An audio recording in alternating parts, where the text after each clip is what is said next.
के हम आइल बनी काम हो गईल शाम कुछ कर इंतजाम हो। सुना तारू हो बोली ना जी। दिन भर के हम आइल बनी काम हो गईल शाम कुछ कर इंतजाम हो।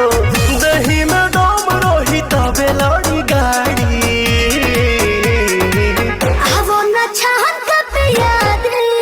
राजा सहरी से तहरी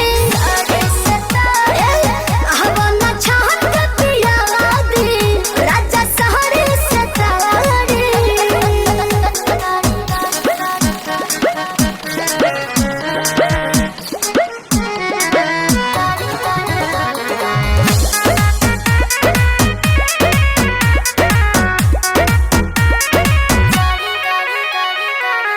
देर ना लगाव तानी हाली कहरा बिल्कुल करे चटक चिखाना चिखा के लवने खाली कहरा।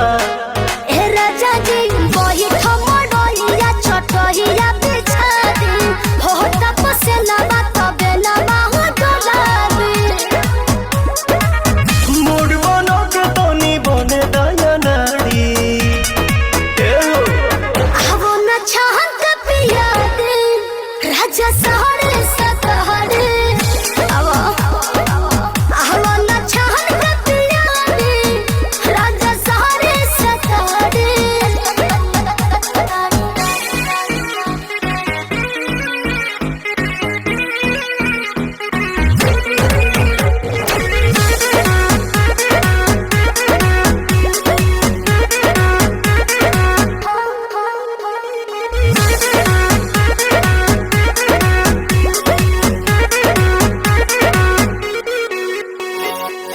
आज तह मिजाज मेहना नरमी चाही ए जी गरमी के दिन में गरमी चाही।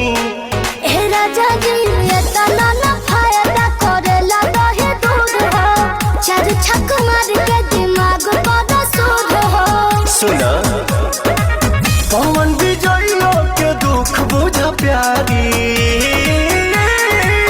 हम न छहन के पिया दे राजा साहब